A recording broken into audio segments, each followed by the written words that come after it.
নমস্কার, তোমরা সবাই কেমন আছো? আশা করছি অনেক ভালো আছো। আর আবার চলে এসেছি নতুন ভিডিও নিয়ে। তো আমার চ্যানেলে সবাইকে স্বাগত জানিয়ে ছোটদের ভালোবাসা আর বড়দের প্রণাম জানিয়ে আজকের ভিডিওটি আমি শুরু করছি। আর বর বলেছিল আমাকে কি জানো তো, আমি নাকি দিন দিন কুঁড়ে হয়ে যাচ্ছি, তো সেটা নিয়ে একটা ভিডিও বানালাম। সত্যিই কি আমি কুঁড়ে হয়ে যাচ্ছি? হ্যাঁ, আমারও মনে হচ্ছে এখন আমি কুঁড়েই হয়ে যাচ্ছি। কারণ কদিনই হলো আমি না ঘর দুয়ার পরিষ্কারই করছি না, আর ঠিক মতো। আর এইখানটাতে এত ময়লা হয়েছিল, এই দেখো এত জিনিসপত্র ছিল, ওগুলো না গুছানোই হয়েছিল না, প্রচুর ধুলো বালি পড়েছিল দেখো। তো সেই জন্য পুছে নিচ্ছিলাম ভালো করে।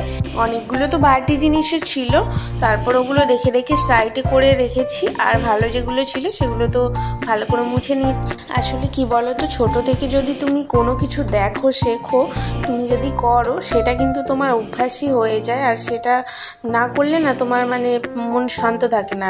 আমি যদি ছোট থেকে মাকে দেখতাম যে ঘর দোয়ার পরিষ্কার রেখেছে বা এই কাজটা করছে, এটা করছে, গুছিয়ে রাখছে, তো আমি নিশ্চয়ই এটা শিখতাম। আমি সত্যি কথা বলতে এসব না মাকে কোনোদিন করতেই দেখিনি। কারণ কি, আমাদের তো অভাবের সংসার ছিল, সেই জন্যে সবসময় দেখেছি মা বাবাকে শুধু পয়সার পেছনে মানে কাজকর্ম করে কিভাবে আমাদেরকে হাসি খুশিতে রাখা যায়, আমাদের অভাবটুকু পূরণ করতে পারে।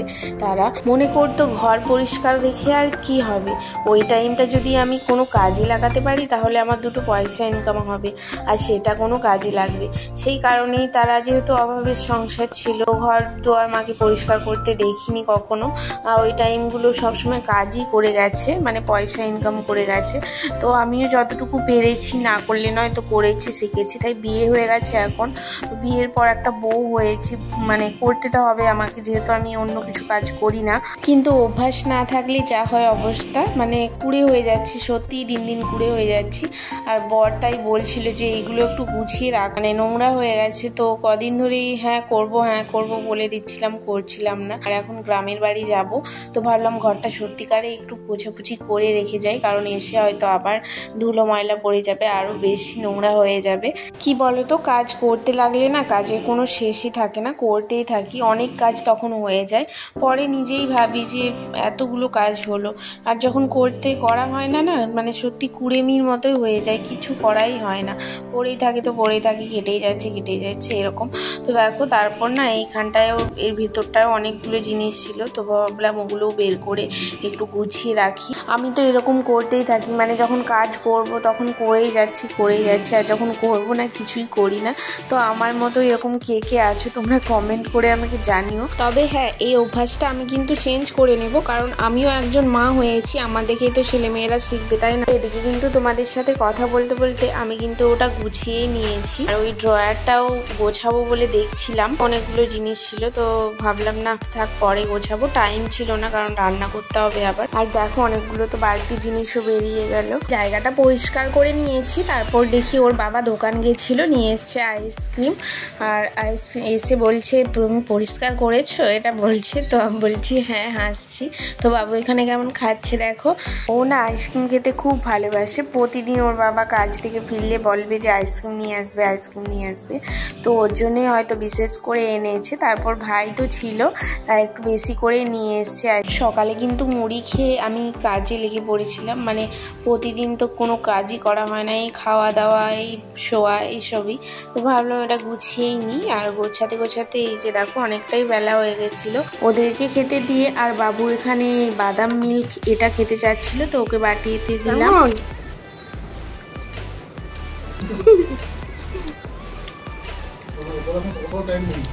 ভালো।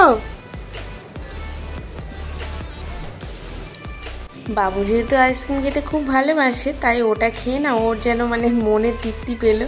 তো কথা বলতে পারছিল, এরকম হাত দেখিয়ে বলছিল ভালো। তো ওদেরকে দেখো খেতে দিয়ে আমিও তারপর একটু খেয়ে নিলাম। ভালোই ছিল, এটা না খুব ভালো লাগে খেতে। তো এনেছিল, এই যে শেষে একটু দিলাম। আগে জানো তো পয়সা চাইতাম বাবার কাছে আইসক্রিম খাওয়ার জন্য, কেনার জন্য, রাস্তা দিয়ে বাড়ির পাশে যদি যখনই যেত তখনই। আর এখন জানো তোমার বলবো, না চাইতেই সব কিছু চলে আসে।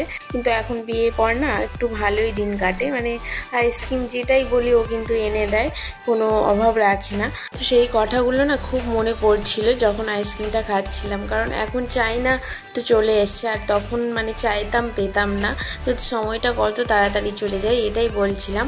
আর দেখো তারপর চলে এলাম খাওয়া দাওয়া করে রান্না করব বলে। আর এখানে কি করব রান্না খুঁজে পাচ্ছিলাম না। ভাই বললো সবজি টবজি যেন আর খেতে ইচ্ছে করছিল না, তো এখন আর মাংস রান্না কদিন হচ্ছে না এই মাসটাতে, যেহেতু কার্তিক মাস তাই মাংস রান্না করছি না। ভাবলাম ডিম দিয়ে আলু দিয়ে একটাই তরকারি করি ভাতের জন্য, আর বেলাও হয়ে গেছিলো অনেকটা। এদিকে দেখো তোমাদের সাথে কথা বলতে বলতে ডিমগুলো আমি ভেজে নিয়েছি, আর ওই তেলে আমি আলুটাও ভেজে নিচ্ছি ভালো করে। আমি দেখো কিন্তু ভাত বসিয়ে দিয়েছি এদিকে, আর এই যে আলু ভাজা হয়ে গেছে, ওই তেলে আমি বিনসগুলো ভেজে নেব। আর বিনসের সাথে কিছু আলুও দিয়েছি। বাঙালিদের সবের সাথে আলু দিয়েই তো চলে, বাঙালি মানেই সবের সাথে আলু দিয়ে রান্না। তো দেখো বিনসের সাথে কিছু আলু দিয়েছি, খেতে ভালো লাগবে সেই জন্য এখানে যে ডিম আলু ভেজে রেখেছি। আর বন্ধুরা দেখো আজকে কিন্তু প্রচণ্ড রোদ বেরিয়েছে, আর জানালে দিয়ে দেখো রোদ ঢুকেছে কীরকম, মানে গ্যাসের উপরটা কীরকম লাগছে দেখো, পুরো মানে গ্যাস জ্বলছে এমনিতে, তারপর এখানে মানে এগুলো পুরো পেতে যাচ্ছে আর কি, গরম একদম পুরো, এত প্রচণ্ড রোদ বাইরে।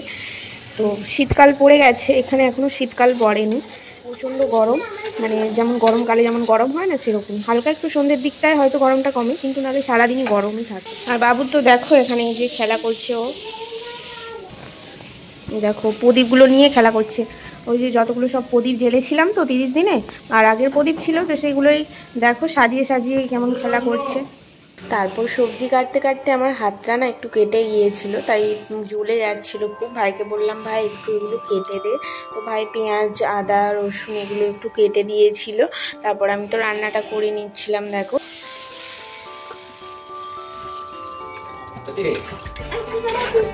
রান্না টান্না করে তারপর সব কিছু গুছিয়ে নিয়ে, কিছুই তো করিনি, করেছিলাম বিনস ভাজা আর ডিম দিয়ে আলু দিয়ে তরকারি। তো তারপর চলে গেলাম, বাবুকে স্নান করিয়ে দিয়েছি, অনেকটাই বেলা হয়ে গেছিলো। আর ও কিন্তু ঠাকুরকে জল দেয় এইরকম, আর আজকেও দিচ্ছে দেখো। হরে কৃষ্ণ বলো, হ্যাঁ নাও, রেখে রেখে প্রণাম করে নাও। ওটা এটা দিচ্ছ, ঠিক আছে চলে এসো। তারপর কিন্তু বসে পড়েছি খাওয়া দাওয়া করতে, আর এখানে কিন্তু আমি ভিডিওটা শেষ করছি। তোমাদের যদি কোথাও একটু ভালো লেগে থাকে তাহলে একটা লাইক করে সাবস্ক্রাইব করে দিও। আসছে আবার অন্য কোনো ভিডিও, তোমরা সবাই সুস্থ থেকো, ভালো থেকো।